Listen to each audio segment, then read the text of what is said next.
All right, Alexander, let's do an update as to what is going on in Ukraine. And, if you read the collective West mainstream media, if you listen to Zelensky, Podolyak, all of these guys, NATO generals, you get the impression that Ukraine is miles away from Melitopol, about to enter Mariupol. Now, I'm not exaggerating either. They're very clever with their titles. Ukraine breaks first line of defense, is closer now to Mariupol. I mean, these are the titles that media outlets like Forbes or Business Insider, the Telegraph, the Wall Street Journal as well, of course. Yeah. Okay, so you did a video on your channel yesterday, and you talked about the fighting that is taking place specifically in one area, Rabotino, and this area around Rabotino. I saw Brian Berletic's video on the New Atlas. I saw your video, and both of you are pretty much coming to the same conclusions, and you say something very different than what Zelensky is saying, than what Danilov is saying, NATO command, Forbes, Telegraph, Wall Street Journal. What's the truth? Yeah, well, this is it, because it is becoming increasingly surreal, and we're getting absolutely diametrically opposite accounts now from different sources. So on the one hand, we get these stories which are coming from the Ukrainian authorities. The Ukrainian authorities, what they say is automatically reproduced by the Western media and by Western commentators. And then we get the other sources, which are, people on the Russian side. I mean, I want to stress, they are on the Russian side. We have to say that straight away. But they are very much in contact with Russian soldiers on the ground. And this is the key thing to understand about them. They have been consistently reliable and well informed about the fighting right from the start of the war. They are often savagely critical of the Russian government. I've never known them at any point to start saying things, to sugarcoating things. On the contrary, when things start to go wrong for the Russian side, they become very angry, and they talk about it, and they make criticisms. So a reliable information from sources which are proved reliable against others that are not. And let's begin with the way it started at the start of this week. I mean, first of all, there's this village of Rabotino, which we've been hearing so much about for so many months. On last week, Ukrainians said that they were on the brink of capturing Rabotino, and that the Russians had been pushed back to some buildings in the south. Now, that was true. Everybody at that time, the Russians, Ukrainians, they were saying the same thing. And then out of nowhere, on Monday, Hanna Maliar, who is the Deputy Defense Minister of Ukraine, said that Rabotino has been completely captured by Ukraine. And the media, especially in Britain, but to some extent in the United States, started to repeated that claim as true. This is despite the fact that Hanna Maliar has a record of telling us things in the past which have turned out to be not true. I mean, she claimed, for example, after Bakhmut fell, for some weeks, she was saying that the Ukrainians still had positions in Bakhmut that they were still holding on to, and that turned out to be wrong. So, nonetheless, people assumed that what Hanna Maliar was saying is true. And then a few days later, we got reports about Ukraine having pierced the Surovikin line. And this appeared all over the place. It started with a report in Bild Zeitung. It then started to sort of spread. There was a piece yesterday in the Wall Street Journal, which claimed to be an exclusive, even though when you actually read it, it's not exclusive at all. It's simply what they're all saying. And it's clear again that we're talking about information obtained from Ukrainian sources. Now, the Russians are telling us Rabotino has not been captured by the Ukrainians. The Russians still control the southern part of Rabotino. They, by the way, said that there was another battle for Rabotino only this morning, that the Ukrainians again had tried to capture the village and they were again thrown back and that they suffered losses. And they've also said the Surovikin line has not been reached, let alone penetrated. And when you actually read the Wall Street Journal piece, it's quite clear that what's really being talked about is that the Ukrainians have, to some extent, downscaled their attacks on Rabotino. They're no longer really focusing on trying to capture that village. It's proved to be too difficult for them. So they've now tried to transfer the focus to other places, and they're trying to capture in particular another village called Verbove, which is well to the east of Rabotino. And this claim to have pierced the defences of the Surovikin line is really about trying to break through and capture Verbove, except, again, Russian reports say that the attempts by the Ukrainians to capture Verbove have been unsuccessful.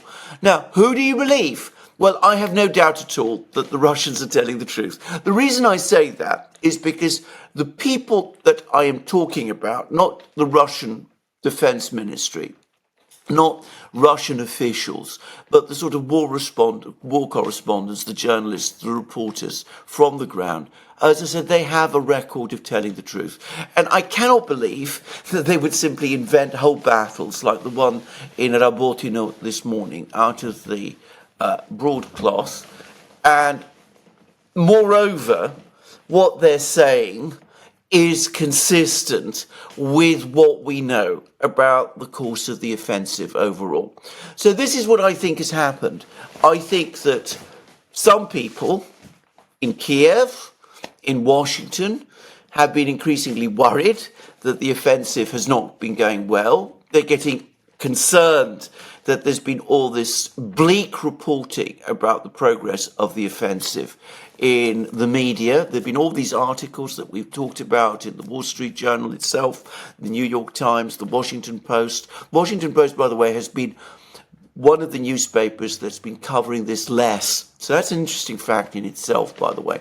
And note that the Washington Post is one of the places, the recent reporting about the supposed Ukrainian successes. And note that the Washington Post is said to be particularly close to the intelligence community in the United States. So anyway, I think there's been concerns about these articles. I think there's been concerns about the fact that in Ukraine itself, Zelensky's poll ratings are apparently collapsing.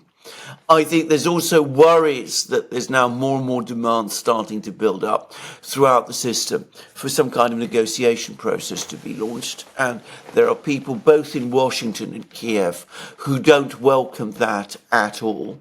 So the result is that we've now moved from reporting about the actual war, where Ukraine is still stuck. It's not been able to capture Rabotino. It's not been able to capture Verbove. It's not reached yet the Surovikin line itself.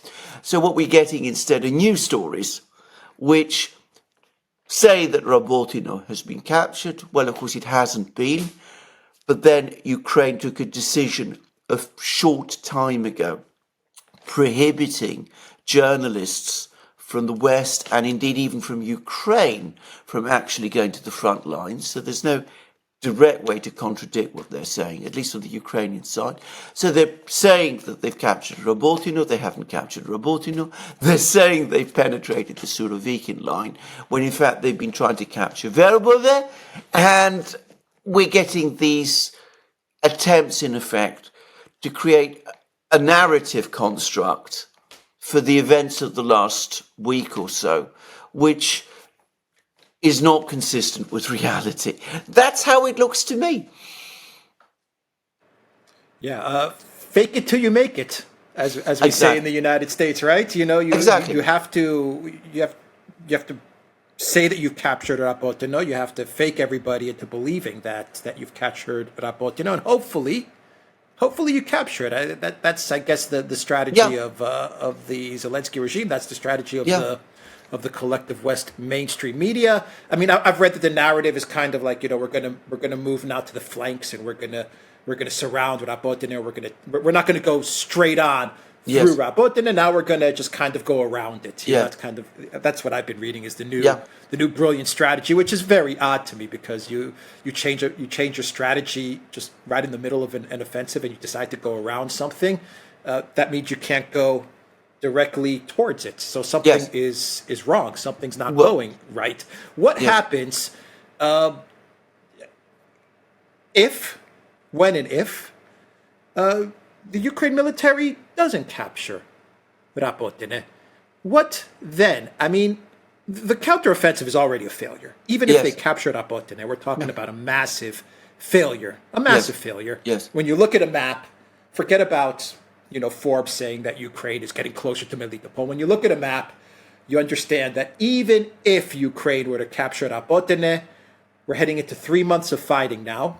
no, This is a failure. But yeah, what happens, Alexander, to the narrative, to the funding, to the mobilization that Ukraine wants to undertake, to the domestic sentiment in Ukraine about the conflict, to the EU funding, to the Biden White House, the Biden campaign? There's so much at play here.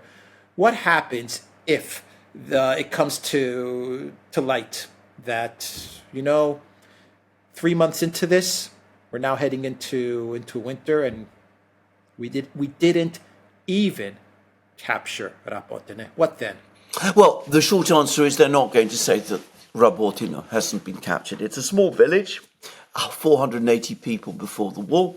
So you just don't talk about it. I mean, that's what's going to happen. It's going to vanish from media commentary. It already has. I mean, this is one of the problems. I mean, you say you've captured Rabotino, so you have to pretend that you're advancing beyond Rabotino, which is why they're attacking in places like Verbover and other places. And if you actually look at the map, I mean, Rabotino, you would need to go through Rabotino to get to Tokmak. You need to get to Tokmak to get to Melitopol, and they're not getting anywhere close to these places. So, but you have to, if you tell one thing which isn't true, then that leads you inevitably to say more things that aren't true as well. It's the nature of lying, to be straightforward about it. So that's what they get. But these are small places. So if it doesn't happen, it's very simple. You stop discussing it. We're going to see an end to reporting about Rabotino. In a few weeks' time, the rains and the mud will start. There'll be the new narrative that the offensive will then resume when the ground hardens. By the time the ground hardens, we move on to something else. I think that's what they're going to do. I mean, that seems to me the way round. But at the moment, it gets you out of this immediate problem. You've had all of these negative stories appearing one after the other in the media. We've had all this big push from people like Samuel Charab, the Council for Foreign Relations, some people in the military. Milley apparently has been saying things in the background about the need for negotiations to begin. All kinds of things like that. So you just shift the narrative away from that. You prevent negotiations. I think in Kiev, there's a lot of people who just do not want to see negotiations, period. And it isn't just because they have an ideological investment in this war, which no doubt they do. It's because they know perfectly well that if there were negotiations, they would not survive in power. So you keep the narrative, you push the narrative back towards success. You don't talk about your failures. You don't talk about your failure to capture Rabotino at all. And in the meantime, and I think this is the really big thing and the very ominous thing, Ukraine is going to start launching, it's now, I think, become absolutely clear, this massive mobilization. And the reason they're going to launch this mobilization is not because they're winning, because if they were winning, they wouldn't need to launch a mobilization. it is precisely because they're losing and they're becoming afraid that a Russian offensive is coming. So they need to get more people to make up for their losses and to build up reserves. And this talk that, they're going to mobilize 200, 300, 500,000 men, nobody seems to be quite sure, but that there is going to be another huge mobilization in the autumn and the winter. Yeah, but the mobilization doesn't happen overnight. This takes time, and the collective West leadership, they maybe not all the leaders in the collective West, but the top leaders, they must know the truth. I imagine. I hope they know the truth. Maybe they don't. Maybe guys like Schultz and even Biden, maybe they have no idea what's going on. But I imagine Sullivan knows what's going on. I imagine Blinken knows what's going on. I imagine Macron knows what's going on. Kaluba was at a foreign ministers meeting, for example. He was at this foreign ministers meeting for the EU, and you could see that he's panicked. Yes. And, Yes. He told the EU foreign ministers, because they're talking about the failure of the counteroffensive, and he lost it. He Yes, said, he did. if you guys are so upset with the way we handle the counteroffensive, I'm paraphrasing what he said, but he's like, if you guys are so upset with the way we handle things, pick up a gun and go to the front lines. That's Yes, what he I know. basically told the foreign minister. I mean, he panicked. You can see that he's panicking. But it also shows that the EU foreign ministers are at a very minimum aware of the failure of this counteroffensive. And with Yes. it, it's tied in. All the money and the weapons, everything is tied into, Yes. or was tied into the success of the counteroffensive. So, I mean, I understand they can hide it, but sooner or later, the truth is going to come out. And I imagine it's going to come out sooner rather than later. Yeah, well, absolutely, and that's of course the other thing, because you can control the narrative for a little while, but you can't control it forever, especially if we do get a Russian offensive. You're absolutely right. Mobilizing 2, 3, 500,000 men isn't going to solve your problems. It's going to make your problems worse, because you can throw lots of untrained men into the battle lines, and that does make a difference. But ultimately, all you're doing, if these men are not trained, if they're elderly or very young, if they're unfit to fight, if they're not properly equipped with modern weapons, all you're doing is you're creating more soldiers for the Russians to kill. I mean, that's what you do. I mean, it's a terrible, cynical thing, but that's what it looks like. You can perhaps buy yourself a few more weeks, but it's not going to solve your problems. It's going to make your problems worse. It's going to be a catastrophe. And I think this is the thing to always remember. A human catastrophe for Ukraine as well. So you can buy yourself time. But, unless you use that time, and, we do now have a space of time because the autumn period is coming. There are Sputitsa, there's talk about a Russian offensive. There will, I think, be some kind of a Russian offensive. There's been too much talk about one for it not to happen. But I don't think this is the big knockout blow that the Russians are going to launch. I think that's more likely going to happen in the spring rather than now, because the Russians are building up their forces as well. I don't think they're ready for that yet. But, you have a time period when you could sit down and talk. But the problem is, and we've discussed this in previous programs, it seems as if the Western leaders still haven't yet accepted that the Russians are in no mood to talk and compromise on the basis of what the Russians will insist upon. I mean, there was another article by Anatol Lieven in The Guardian, which for me highlighted the problem. Now, Anatol Lieven has at times been one of the best and most realistic commentators about the diplomatic struggle, and he did some very good articles before the start of the fighting, and he also did a good piece about Sarkozy's attempts to talk about home truths and things. But he's still talking about freezing the war on the existing front lines. And if that's what people are thinking, it's not going to fly. The Russians won't agree. He says that if Putin decides this, the Russians will go along with it. But Putin is not going to decide this. And I think that on this issue, Anatol Lieven is out of touch with wider Russian opinion. Yeah, well, okay, let's stay with the Russians a bit, and I want to ask you about the drone strikes. Every day, there are drones heading towards Russia. Every day, and I think we would be. I think it's clear that these drones are disrupting Yeah. everyday life in Russia. Yes. Yes. Right? I mean, how can they not? For example, airports are constantly, having to shut down and flights are being delayed. So every day you're getting drone strikes. Obviously, NATO is providing surveillance and intelligence. You had a couple of months ago, the Ministry of Defense said if NATO strikes Russian territory, we're going to take out decision-making centers. Well, we're now 2 months into the drone strikes, which are hitting or trying to hit Russian infrastructure. They did hit the airbase in Pskov, which is 30 kilometers away from Estonia. Yeah. Zelensky said that he hinted at the fact that Ukraine did it. He didn't say it, but he said we created a UAV that could travel 700 kilometers and it hit its target. Estonia has come out with denials. They say that they didn't do it. But look, there's no doubt that all of these drones are being coordinated to some extent, to some level, by NATO and the Pentagon. The Ministry of Defense, they seem to have drawn a red line a couple of months ago. It doesn't look like they're enforcing that red line. And so every day you're getting these drone strikes.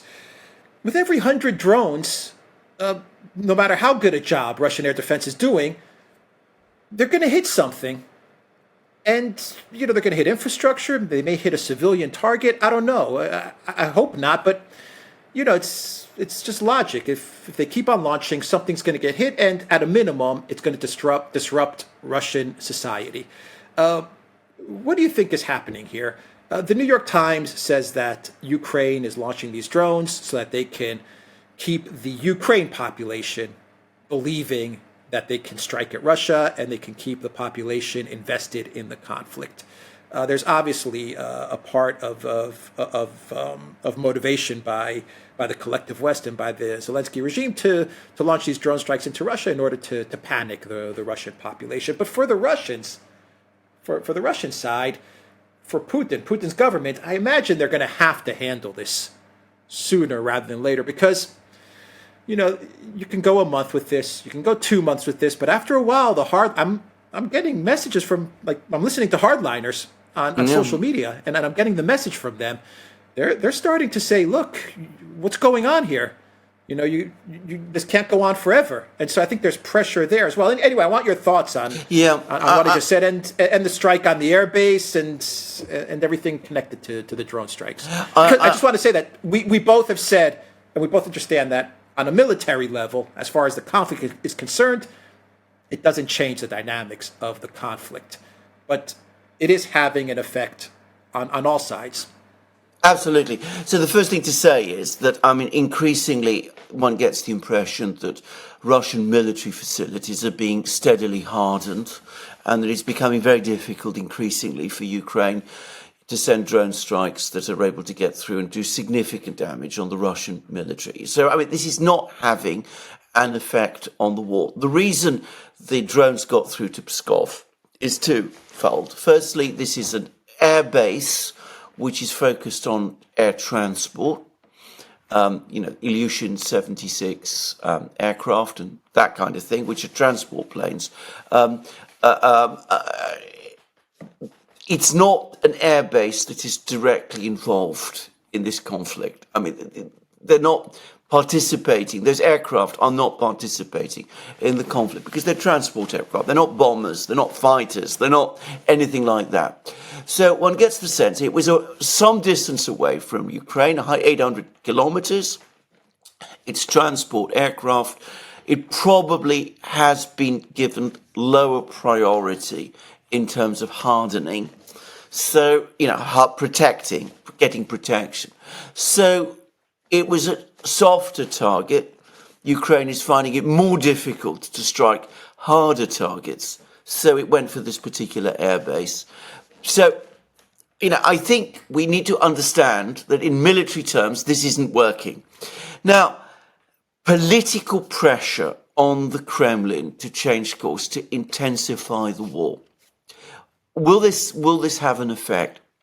There's a number of things to say about this. Firstly, we've had articles starting to appear in the Western media about this, and this is from Western journalists. There was an article some weeks ago in The Guardian. There was a follow-up article in the Daily Telegraph. They've been asking people in Moscow, and the reporting which is coming back is that within Russia itself, this is becoming normalized. In other words, Russian society is adjusting to the fact that there are these drone attacks. They're absorbing the fact, they're getting on with their lives.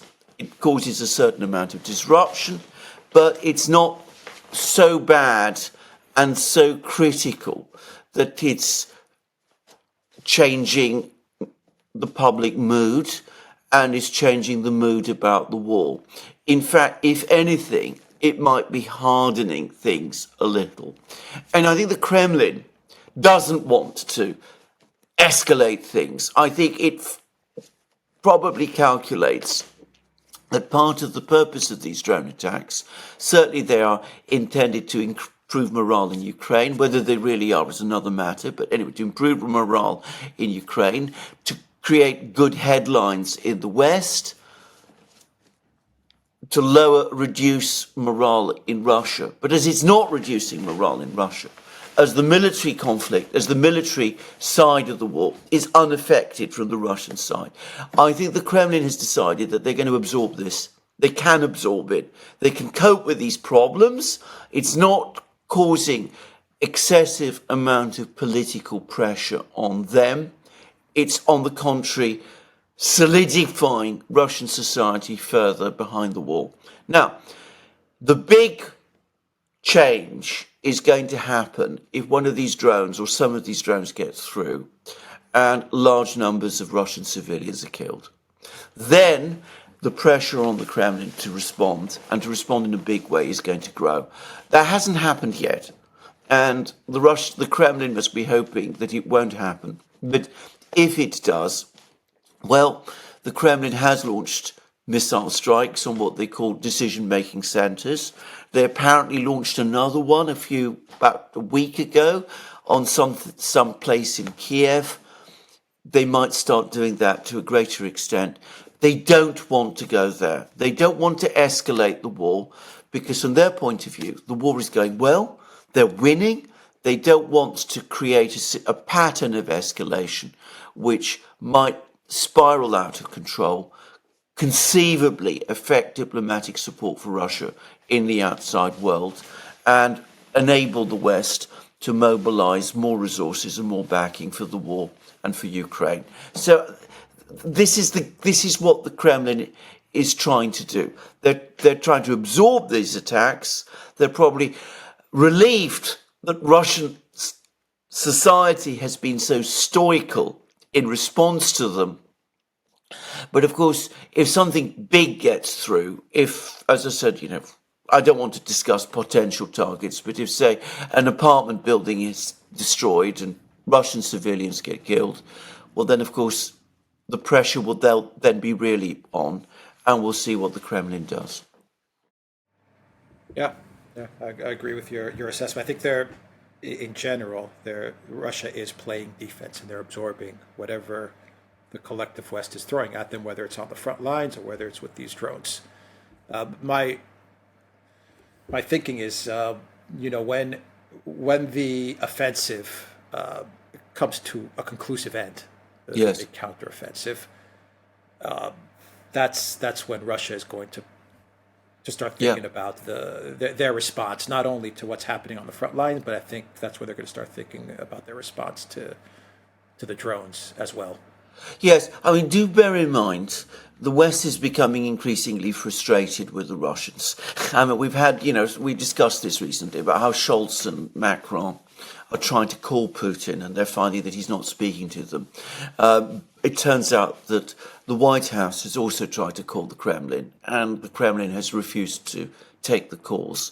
There was this group of ex-diplomats from the Council of Foreign Relations who are trying to conduct Tier 1.5 talks in Moscow, and they find that the Russians are not responding.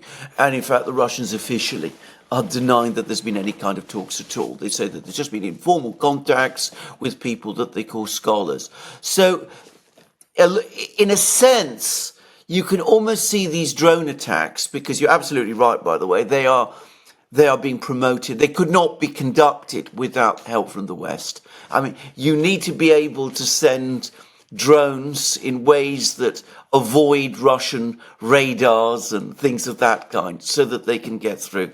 Ukraine doesn't have that kind of capability.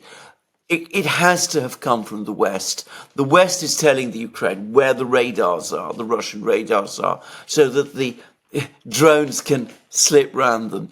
So what the West is trying to do is trying to get the Russians' attention, trying to sort of push the Russians into actually picking up the telephones. And in a way of understanding this drone offensive and all of these other little things that are happening, the attempts to send speedboats to Crimea and to plant the flag there on a deserted beach. I mean, things of that, very weird things like that. They're expressions, if you like, of frustration more than anything else. I think the Russians understand that, and that's why they're playing it very cool. But of course, to repeat again, if something really tragic happens, which it may, then of course the political pressure in Moscow will be on. All right. Anything else that you want to add before we wrap up this video? I've never, as I said, this is the weirdest period of the war for me up to this point. I mean, it is very difficult to find a situation where, as I said, what I suspect are the actual realities of the fighting on the front lines diverges so completely from the way it's been, the stories that are appearing in the West. The Wall Street Journal article, the exclusive in the Wall Street Journal, is in some ways the one that, for me, gave it away, because it talks about Ukraine piercing the front lines.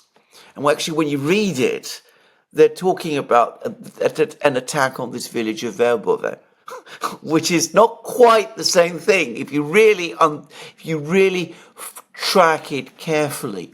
But this is something that has clearly been coordinated for some time, because remember, the first person to actually make the claim that the front lines had been pierced was not a Ukrainian. It was actually an American. It was none other than Mark Milley. He actually said that Ukraine has pierced the front lines in the fighting in Rabotino. And this is even before the Ukrainians themselves were admitting or claiming that they'd captured the village. So, this concept of front lines, where the Russian front lines, the great fortified barriers are located, is being shifted all the time. And it's happening, as I said, increasingly to reflect political needs. Yeah, even using the word piercing doesn't really tell you much. They're very clever. Yeah. The headlines that they put out there, they're very Yes. clever with their choice of words. Yes. I mean, if you just read the headlines, like if you're just scrolling through your news feed and just read the headlines, Yeah. collectivist media, you would come to the conclusion that Russia is about to collapse. The Russian military front lines have completely collapsed. That's the conclusion that you would come out with, and you would think that Ukraine is pretty much on the borders with Crimea at this point in time. I mean, they're very clever with their choice of piercing the front lines, making progress towards Melitopol. It's Yes. pure deception. Yes. It's not, yeah, exactly. I mean, if something really big had happened, they would not be using words like pierce. They would talk about, a major breakthrough, something of that kind. And of course, it's not. And, when you go to the body of these articles, I'm talking about the big newspapers. I'm not talking about, tabloids like Bild Zeitung or the British tabloids. You go to the big ones, as you correctly say, the actual content of the articles always turns out to be a lot more conditional than the headlines suggest. But the most weird thing of all is, as I said, it's about Rabotino at the end of the day, because this is several times that the Ukrainians say they've captured Rabotino, and by the way, Russian sources have made similar claims. I mean, back in October, they were claiming that they'd captured Marinka, for example, which they hadn't done, and they still haven't. But at least with the Russians, we do eventually get a retraction. With the Ukrainians, we never do. They still haven't admitted that they've lost Bakhmut. I don't think there's been no, an official statement from the government about Bakhmut. Or Solidar, for example. So, that tells you everything. Anyway, theduran.locals.com. We are on Rumble, Odyssey, BitChute, Telegram, Rockfin, and Twitter. And go to the Duran shop. 10% off. Use the code. Good day. Take care.